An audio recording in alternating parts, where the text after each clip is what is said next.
We got Jessica McCune for you today. She's got a tale about seals.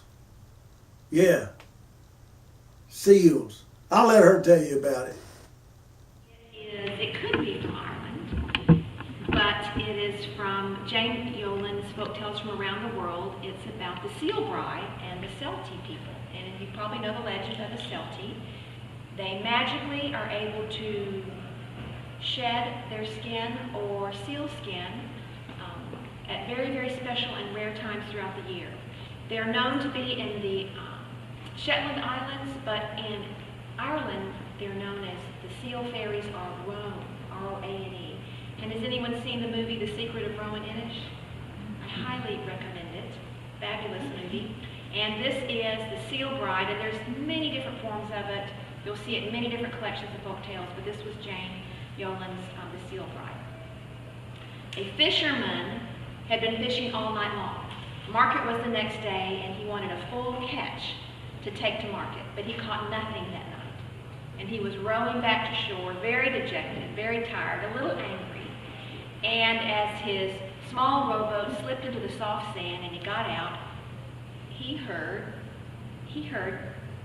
merriment. He heard laughter. It's right before dawn, and he looks, there's a cave right at the edge of the water. And there was a light, a fire was going inside the cave, and there were figures dancing and laughing. He knew it was the Celtic folk. He knew it. He also knew that they would not have on any clothes. So he crept real close, and he looked inside the cave. They were all dancing. They were having so much fun. And as he got closer, he stepped on a small branch, and it cracked. And it made a lot of noise, and they were immediately alarmed and alerted. And they went flying out the mouth of the cave. They were diving into the water, splashing. It all happened at once. He was trying to grab one of them, but he couldn't. And they were gone in an instant. But he noticed there was a seal skin. Someone had thrown it on the bush right beside the mouth of the cave. And he took that seal skin and he folded it up and tucked it under his arm, and he said, "This will fetch a pretty penny at market today." And he went back to his boat, and he pulled it way above the tide line, and he tied it to a rock, and he started climbing up the path to his cottage. The wind was blowing, the sun had come up, it was a cold day. He tightened his jacket against his neck, and he thought he heard someone crying, but he was ready to get inside, out of the weather. And as he went closer up the hill, he did hear someone screaming. And he turned around, and there was the most beautiful woman he had ever seen in his life. And she had on no clothes. He fell in love with her instantly, and she was begging, crying, "Please, please, please give me back my sealskin. My family is so distraught. I cannot survive in the water. Please give me back my sealskin." And the whole way, he's backing up. And he's shaking his head, and he's saying, "No, no, no. I won't give you your sealskin. Please, my family is so distraught. I want to go to them. Please, I cannot live. I have to have my sealskin." And the whole time, he's backing up. "I'll keep you warm. I'll build a peat fire for you. I'll make you breakfast. You'll see. It'll be good." And she kept begging and pleading, and he's walking backwards, shaking his head, and she followed him. She knew she couldn't live without her sealskin. And he was true to his word. He built a peat fire. He found her clothes. He fed her. And he promised they would be good friends and that he would marry her. And he hid her sealskin. He knew if she had it, she would leave.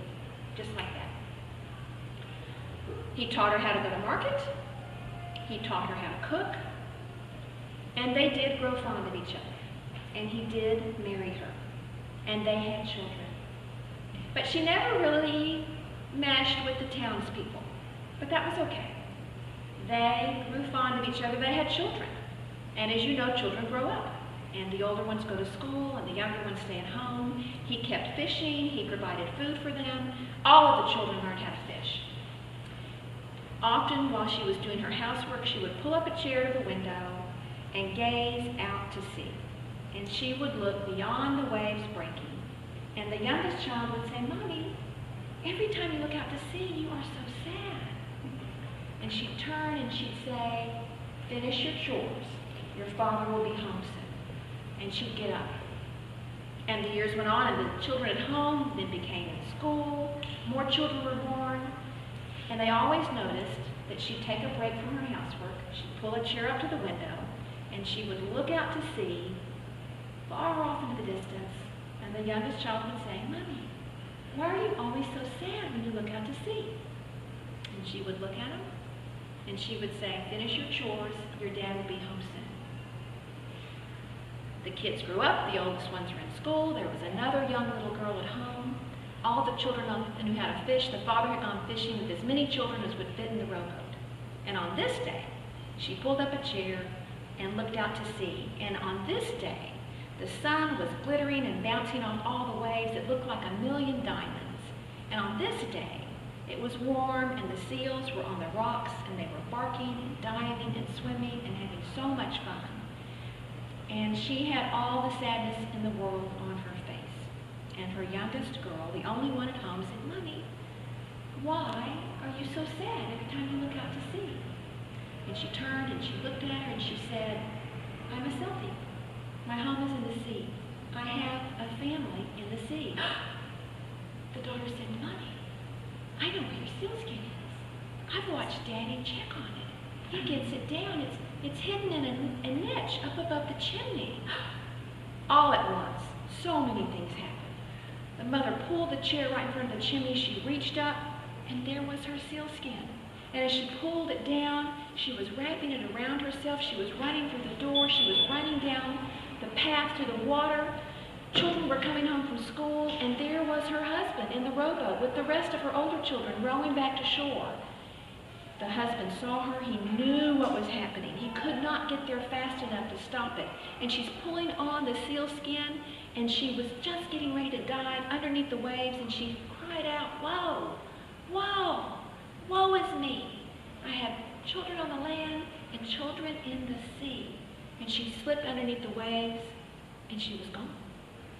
And the husband's rowing to shore, and he sees the seals all around his small rowboat.